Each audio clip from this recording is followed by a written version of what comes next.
说就最近很绕，有多少痴情人望断天涯见不到，秋水长之光。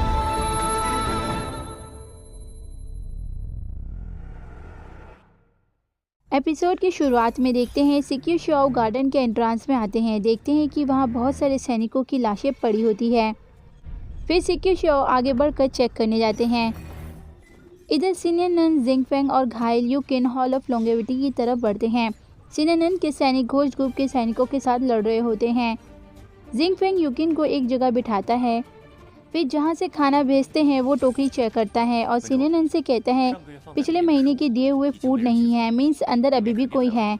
senior none okay बोलती है, फिर एक फॉर्मेशन घुमाती है जिससे गेट खुलता है। फिर सीनियर नन आगे बढ़ के बड़े भाई बोलकर आवाज़ लगाने लगती है। यहाँ बड़े भाई से मतलब है सीनियर नन के फादर के स्टूडेंट। फिर कहते हैं कि मैं जिंग-ई हूँ, बड़े भाई प्लीज़ दरवाज़ा खोलो। वे दगाबाज फू चेंग जिंदा है, वे घोस्ट ग्रुप के साथ मिल गया है और वो अपने सैनिकों के साथ गार्डन में भी घुस गया है। मैप लेने के लिए हमारे पीछे ही पड़ गया है। बड़े भाई अगर आप अब भी अंदर हो तो प्लीज़ गेट खोलकर मुझे अंदर आने दीजिए। बट अंदर से कोई भी रिप्लाई नहीं आता। सीनियर नन उदास होकर जाने लगती है, तभी अंदर से आवाज़ आता है तुम जिंग-ई हो तो अपने आप को प्रूव करो। सीनियर नन अपने लुओ फैमिली का टोकन निकालती है और कहती है मैं इस टोकन से अपने आप को प्रूव करूंगी। जिंगफेंग सीनियर नन से टोकन लेकर टोकरी में रख देता है। अंदर कोई टोकरी खींच लेता है, फिर गेट ओपन करने लगता है। अंदर सीनियर नन के फादर के स्टूडेंट मीन्स बड़े भाई टोकन देख रहे होते हैं। इनका नाम रैन डाओ है, लुओस फैमिली से बिलोंग रखते हैं। बाहर पोल मेलेटर के सैनिक घोस्ट के सैनिकों के साथ लड़ रहे होते हैं। फूचेंग और ये मोरोंग अपने ढेर सारे सैनिक के साथ खड़े होते हैं। लेडर्स का आखिरी सैनिक भी मर जाता है। घोस्ट के सैनिक आगे बढ़ते हैं। फूचेंग अपने बाकी सैनिकों को भी आगे बढ़ने का ऑर्डर दे ही रहा होता है कि सिक्यू शाओ की धमाकेदार एंट्री होती है। फूचेंग कहता है सिक्यू चलो तुमसे दोबारा मुलाकात तो हो गई, हमारे लॉर्ड केकी को छोड़ दो, इसी में तुम्हारी भलाई है। सिक्यू कहता है केकी ये किस बला का नाम है। शाओ कहती है बंदर तुम उस गधे से नहीं मिले थे, वो एक घोस्ट ग्रुप का डरपोक इंसान है। सिक्यू कहता है ओ वो कायर कहीं का, तुम लोगों तो उसे बिल में ढूंढना चाहिए, यहाँ क्यों आए हो। फूचेंग को गुस्सा आ रहा होता है, तभी ये मोरोंग कहता है हमारे लॉर्ड का नोमी को में तलवार गार्डन के एंट्रेंस के पास पड़ा हुआ था, तब से हमने उन्हें देखा नहीं है। अगर वो यहाँ नहीं है तो फिर कहाँ है, चुपचाप से उन्हें छोड़ दो। सिक्यू कहता है कि तुम लोगों की तो आदत है किसी पर भी इंजाम लगाने की, तुम्हारे स्टूपिड एक्सक्यूज के कारण तुमने हमारे लोगों को मार दिया। शाओ कहती है घोस्ट ग्रुप के लोग अपने लॉर्ड को ढूंढ रहे हैं, वो माना जा सकता है, बट ये टूम गार्डन इसमें टांग क्यों उड़ा रही है। ये मोरोंग कहता है तुम हमारी इंसल्ट कर रही हो। फिर तलवार निकालने लगता है, तभी फूचेंग रोक लेता है। फिर कहता है प्रिंसेस सही कह रही है, यंग मास्टर हमारे साथ आने के लिए तुम्हारा शुक्रिया, बट अब तुम्हें हमारे बीच बढ़ने की ज़रूरत नहीं। ये मोरोंग तलवार रखकर कहता है अगर यही बात है तो मैं यहाँ से जा रहा हूँ। फिर यह मोरोंग चला जाता है। शाओ तो यही चाहती थी। फूचेंग तलवार निकालता है, फिर कहता है अगर तुमने हमारे लॉर्ड केकी को नहीं छोड़ा तो मैं सब कुछ तबाह कर दूंगा। सिक्यू कहता है मुझे भी तुमसे मेरी माँ का बदला लेना है। फिर सिक्यू और फूचेंग लड़ने लगते हैं।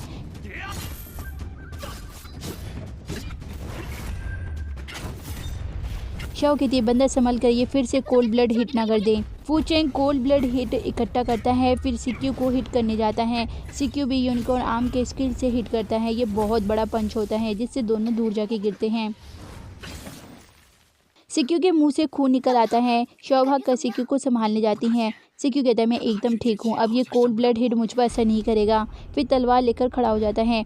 फूचेंग कहता है इसने शायद क्रोकोडाइल का ब्लड पिया होगा, तभी कोल्ड ब्लड हिट इस पर असर नहीं कर रहा। मैंने सिर्फ अपनी 70% पावर यूज़ करी है, अब मैं अपनी पूरी पावर यूज़ करूंगा। फिर फूचेंग अपनी पूरी पावर जनरेट करता है। फिर कहता है चल बच्चे मुझसे अब अपना बदला लेकर दिखा। सिक्यू जाने ही वाला होता है, तभी यूकिन की आवाज़ आती है बहन जीजा जी ये अब बहुत सारे हैं, आप दोनों यहाँ आ जाइए। शाओ सिक्यू को रोकते हुए कहती है बंदर ये सही समय नहीं है बदला लेने का, अभी हमें पहले सीनियर नन से मिलना चाहिए। फिर सिक्यू अपने तलवार से पुल को काट देता है। फूचेंग देखता रह जाता है। फिर सिक्यू शाओ चले जाते हैं। दूसरी तरफ वो के मैन का पल्स चेक करता है, फिर कहता है लगभग 2 घंटे हो गए हैं, अब इसका पल्स चल रहा है, अब मैन खतरे से बाहर है। मुंह दुखी होकर कहती है अब ये किसके लिए जिएगा, तो प्यार करने वाले बिछड़ गए, ये दोनों घुट घुट कर जिएंगे। वुकी कहता है अगर भाग्य ने चाहा तो ये फिर मिलेंगे। मुंह को उनके बारे में सोच सोच कर बहुत बुरा लग रहा होता है। तभी सिग्नल बम फूटता है। वुकी कहता है ये तो ये मोरोंग का सिग्नल बम है, अब इसके साथ क्या हो गया। वो कहती है सिग्नल बम के डायरेक्शन से लग रहा है कि पीच ब्लॉसम गार्डन में है वे। वो कहती है शायद ये मोरोंग उन घोस्ट के साथ मिलकर मैप ढूंढ रहा है। वो क्या कहते हैं कुछ भी हो हमें वहाँ जाकर देखना होगा। मुँह ओके बोल के चल जाती है। वुके भी जाने ही वाला होता है, फिर वह मैन के बारे में सोचने लगता है। इधर हम हॉल ऑफ लॉन्गेविटी में देखते हैं कि सीनियर नन यू किन जिंग फेंग शाओ और सिक्यू एंटर करते हैं। सीनियर नन अपने बड़े भाई के हाथों में बंदी जंजीरों को देखती हैं। रैन कहता है, मैप गार्डन आपको मैं प्रणाम करता हूँ। सीनियर नन जल्दी से रैन के पास बैठ जाती है। लेन कहता है, मेरे पैर अब काम नहीं करते, नहीं तो मैं आपको घुटनों के बल ग्रीट करता। सिनेनन कहती है, प्लीज़ ऐसा मत कहिए बड़े भाई, आप इस हॉल ऑफ लॉन्गेविटी में 20 साल से ज़्यादा रह रहे हैं। अब थोड़े से खाने और थोड़े से कपड़े में गुजारा कर रहे हैं, आपको कितना कुछ सहना पड़ता है।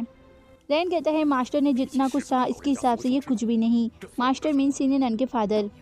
सिनेनन कहती है, उस टाइम उस धोखेबाज फूचेंग की वजह से फादर गुस्से में आ गए। उन्होंने आपको हमेशा के लिए कैद कर दिया और मैप की रक्षा करने के लिए कहा, और उन्होंने मुझे गार्डन से निकाल दिया और खुद सुसाइड कर लिया। रैन कहता है, जब मैं 3 साल का था तब मेरी फैमिली दंगों में मर गई। मास्टर ने मुझे बचाया और अपना स्टूडेंट बनाया और मुझे पावरफुल स्किल सिखाएं। मैं मास्टर के प्रति वफादार हूँ। सिनेनन रोते हुए कहती हैं, फादर के पास एक अच्छा वफादार स्टूडेंट है। पिताजी की आत्मा को शांति मिले। तभी बाहर से फूचेंग की आवाज़ आती है, जो गेट तोड़ने का आदेश दे रहा होता है। फिर वे गेट तोड़ देता है। रैन गुस्से में कहता है, फूचेंग, फिर हंसने लगता है। फिर कहता है, धोखेबाज फूचेंग। फिर कहता है, तुम सब जाओ और मैप की रक्षा करो, मैं खड़ा नहीं हो सकता, मैं यहीं रहकर मरते दम तक इन गधों के साथ लड़ूंगा। सिक्यू कहता है, सीनियर रेंडाओ, सभी को पता है आप लॉयल हैं, मैं आपको अप्रिशिएट करता हूँ, बट मैं भी आपके साथ रुक कर लड़ूंगा। शॉ भी कहती है, मैं भी रुकूंगी। रैन कहता है, तुम दोनों मुझ जैसे हैंडीकैप पर तरस खा रहे हो, देखो मेरे इंटरनल पावर को। फिर जिस पत्थर पर जंजीर बंधा होता है उसे पूरी तरह उठा कर गेट को बंद कर देता है।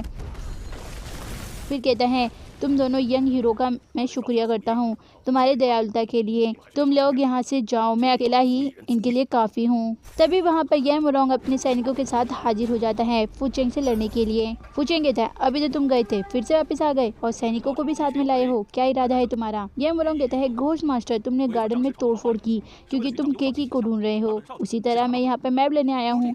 कैसे रहेगा, हम दोनों मिलकर ढूंढते हैं, दोनों को दिक्कत भी नहीं होगी, दोनों को बेनिफिट भी होगा। तुम्हारा क्या कहना है? पूछेंगे तो ऐसा लग रहा है हमारी लड़ाई से थर्ड पार्टी को बेनिफिट हो रहा है। ये मरोंग हंसने लगता है। फिर कहता है, ऐसा कुछ नहीं, हम सभी तो यही चाहते हैं कि टाउन ऑफ घोस्ट कैपिटल सुरक्षित रहे और टूम रेडर वहाँ पर छापा न मारे। पूछेंगे कहता है, अगर मैं तुम्हें ना कहूँ तो? ये मरोंग कहता है, अगर तुम्हें मेरा प्रपोजल एक्सेप्ट नहीं करना तो आगे बढ़ने के लिए हमसे लड़ना होगा। फिर दोनों पार्टी लड़ाई करने के लिए रेडी हो जाती है। फुचेंग भी अपना तलवार निकालने लगता है और ये मुरोंग भी।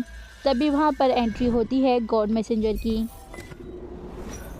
नेक्स्ट एपिसोड में देखेंगे क्या मैप ये हासिल कर पाएंगे। यहीं पर एपिसोड का होता है दी एंड।